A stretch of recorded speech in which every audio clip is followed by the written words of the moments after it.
Чтобы не откладывать долгий ящик, я вам свой огород продемонстрирую и расскажу. Потому что это интересно, это полезно и дает возможность развивать эти нейронные связи.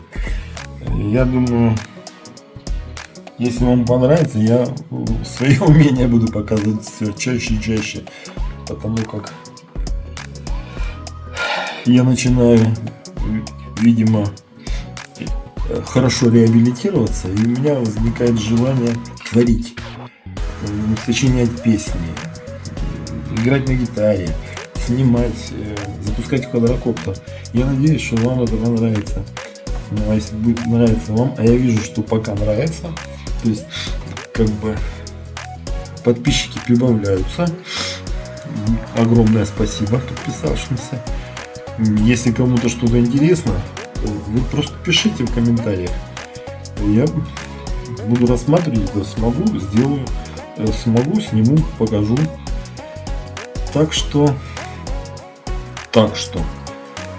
ну, у меня там будет сюрприз на следующей неделе, маленький, если получится, конечно, не от меня зависит. Разрешат, тогда покажу вам тоже. Ну вот, заготовки, так сказать, для автодома. Поэтому мне тоскливо стало, не имея никаких ни грядок, а все тут в Германии что-то имеют. Я решил по-своему эту проблему. Это помидоры. Мы их отвезем к сыну. Они за 200 километров отсюда. Исходя из этого, мы и будем их им дарить. Это желтые и красные помидоры большого сорта. Это жена занималась. А вот это я все посадил. Это петрушка, укроп и кинза. Ну, кориандр по-научному. Она убрала с балкона. Они стояли на балконе. Я потом туда отнесу. Ну да ладно. Так сказать, не буду на нее. Это калина, которую мы собирали. И она сушится. Это, я надеюсь, вы тоже знаете, да? Кислые штучки. И пророс мой имбирек. Ух и пророс. А эта калина пойдет на сушку через полчаса. А это знаменитая моя коробка, которая за 2 года пришла в негодность. Я купил на Амазоне калифорнийских червей и высадил в коробку. Здесь дырочки я заклеивал, чтобы червяки не выползали. Я закрою окно, потому что шумит. Вот. Купил калифорнийских червей через Амазон. И мы начали в эту коробку, так сказать, отходы овощей, фруктов, там, в основном морковка, банановые шкорки, там, и так далее, и так далее. А потом наступил тот период, когда надо было уехать куда-то. Мы уехали, а они стояли на балконе. И жара была свыше 42 градусов. И они все погибли. Мне было обидно, досадно. Ну, ладно, жена придумала вариант. Она взяла кофе. И в это кофе, так сказать, то есть отработанное кофе она потихонечку там добавляла, перекапывала все. И за 2 года, извините, получился такой гумус, что мама моя родная. Гумус получился вот такой. Ну, заодно и ноу-хау покажу. То есть, видите, насколько черна и... Ой, и чуть-чуть... Нет, я, конечно, совру, если скажу, что кольном пахнет. Хотя чуть-чуть запах существует. Вот она отобрала туда.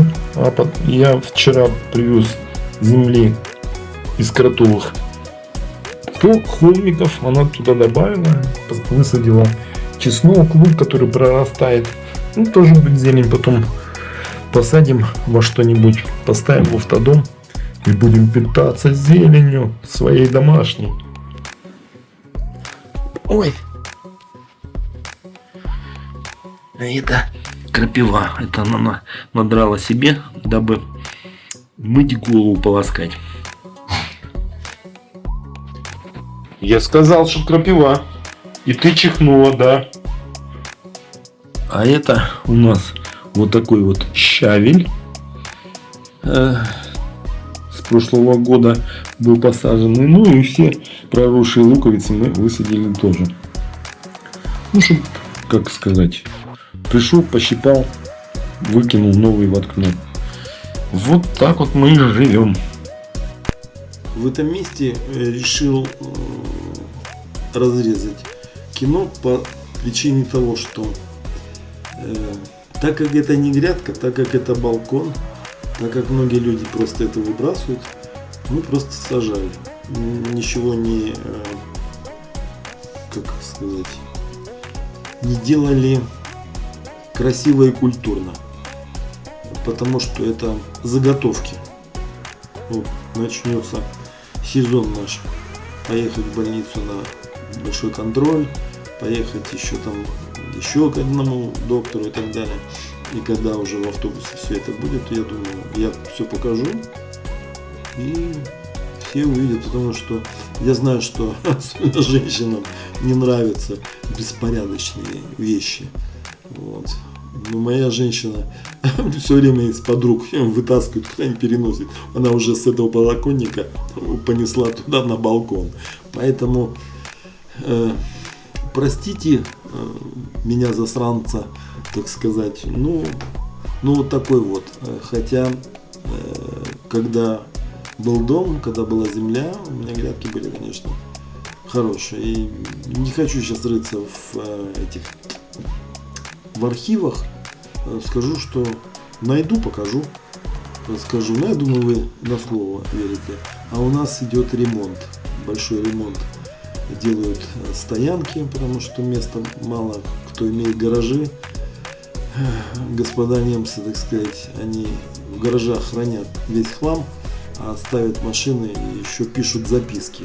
Допустим, мне на лобовое стекло. Потому что они знают, что я приехал из Эстонии, знают, что я не немец, и пытаются мне попортить нервную систему. Абсолютно не зная законов, правил парковки и так далее. То есть они считают, если это их дом, значит здесь нельзя стоять. Вот. Ну ничего, бюрократов и глупо хватает кругом, я не обижаюсь, поэтому думаю, вы меня тоже правильно поймете. Извините за длинный разговор, я продолжу вам показывать то, что я записал. А чтобы не бояться ничего, у нас есть даже вот такое алоэ. Мы привезли его из Эстонии маленьким. Вон, видите, какие росточки есть. И мы им пользуемся. У сына алоэ вера есть. Мы также ему подарили. Ну, я понимаю, что вы меня понимаете, что это все только на пользу нашей семье и нашим организмам. Вот. Не все знают все про алоэ. То, что есть лечебные, а есть нелечебные, очень нелечебные сорта.